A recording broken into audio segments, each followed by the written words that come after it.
आज जहां बॉलीवुड में अंग प्रदर्शन की भरमार है और कलाकार फिल्म के लिए कैसा भी सीन हो देने से गुरेज नहीं करते, चाहे वो इंटीमेट सीन हो या कम कपड़े पहनकर अंग प्रदर्शन करना हो। पर 70 के दशक में एक हीरोइन ऐसी थी जिसने कम कपड़े पहनना तो दूर की बात है, सर से पल्लू हटाने तक को तैयार नहीं थी। पर अदाकारी ऐसी थी कि देखने वाले ताली बजाते नहीं थकते थे। सबसे बड़ी ब्लॉकबस्टर फिल्म शोले के डायलॉग हर किसी को याद होंगे। इस फिल्म में बसंती की मौसी को शायद ही कोई भूल सकेगा। आज जहां छोटे कपड़ों और इंटीमेट सीन्स को फिल्मों के डिमांड बताया जाता है, वहीं शोले की मौसी जी ने अपने सालों के करियर में कभी सिर से पल्लू तक नहीं हटने दिया। फिल्म साइन करने से पहले इस अदाकारा की एक ही शर्त होती थी कि किसी भी हालत में सिर से पल्लू नहीं हटाएंगी। घूंघट में रहने वाली यह शानदार अदाकारा लोगों के दिलों पर राज करती रही। जी हाँ, हम बात कर रहे हैं बॉलीवुड एक्ट्रेस लीला मिश्रा की। लीला ने अपने करियर में हमेशा माँ, मामी, चाची, नानी, मौसी जैसे रोल निभाए। फैंस उन्हें उनके नाम से कम और शोले की मौसी के नाम से ज़्यादा जानते हैं। आज हम आपको 5 दशक में 200 से ज़्यादा फिल्में करने वाली लीला मिश्रा के जीवन की सभी रोचक बातों से रूबरू करवाएंगे। लीला का जन्म 1 जनवरी 1908 में उत्तर प्रदेश के आगरा के जमींदार परिवार में हुआ था।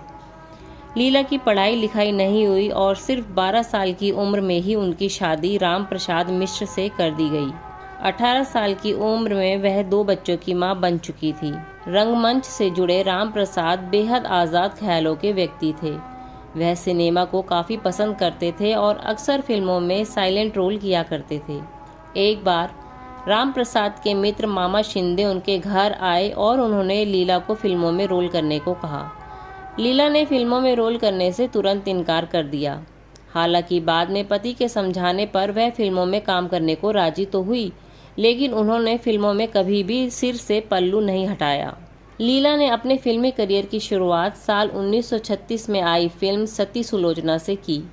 उन्होंने इस फिल्म में अपने पति राम प्रसाद के साथ काम किया। इस फिल्म में लीला को हर माह के 500 रुपये मिलते थे, वहीं उनके पति को महज 150 रुपये मिलते थे। दरअसल उस दौरान फिल्मों के लिए फीमेल एक्ट्रेस बहुत कम मिलती थी, इसके चलते वह अपने पति से 3 गुना ज़्यादा फीस लेती थी। लीला कोई भी फिल्म साइन करने से पहले प्रोड्यूसर और डायरेक्टर के सामने एक शर्त रख देती थी। लीला का कहना होता था कि वह फिल्म में किसी भी तरह का कोई भी रोमांटिक सीन नहीं करेंगी। रोमांटिक सीन तो दूर की बात, वह पूरी फिल्म में सिर से पल्लू तक हटाने से इनकार कर देती थी। यही कारण था कि उन्होंने कई रोमांटिक फिल्मों में लीड रोल तक करने से इनकार कर दिया। कहा जाता है कि लीला को यह पसंद नहीं था कि कोई भी अनजान शख्स उन्हें छुए। यही वजह थी कि लीला ने फिल्मों में लीड रोल मिलने के बावजूद कई ऑफर्स को ठुकरा दिया था और कैरेक्टर रोल्स में ही अपनी अलग पहचान बनाई थी। लीला मिश्रा की एक्टिंग का खास अंदाज था। बूढ़ी महिला के रोल में उनके हाव भाव और बॉडी लैंग्वेज उन्हें सबसे अलग पहचान देती थी।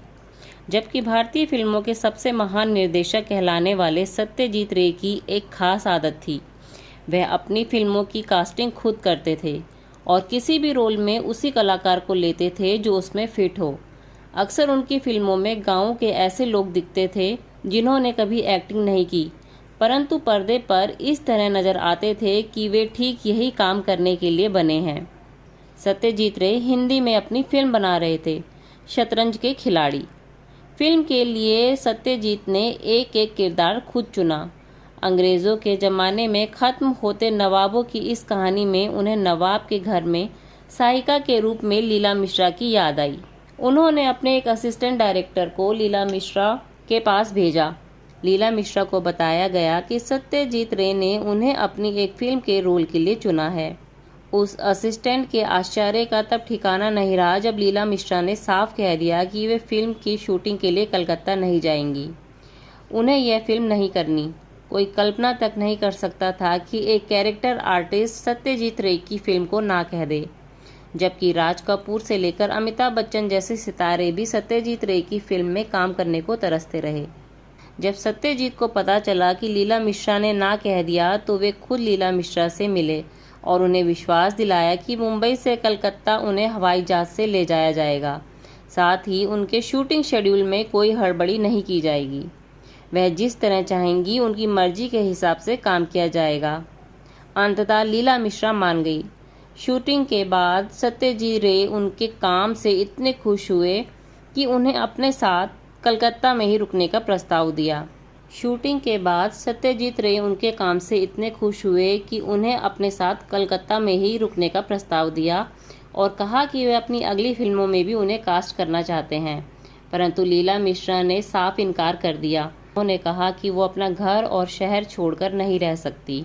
17 जनवरी 1988 में 80 साल की उम्र में लीला मिश्रा का देहांत हो गया। वे अंतिम दिनों तक अभिनय के क्षेत्र में सक्रिय रही। बॉलीवुड में लीला मिश्रा उन चंद कलाकारों में हैं जिन्होंने शुरुआती दिनों में महिलाओं को बॉलीवुड में आने के लिए प्रेरित किया।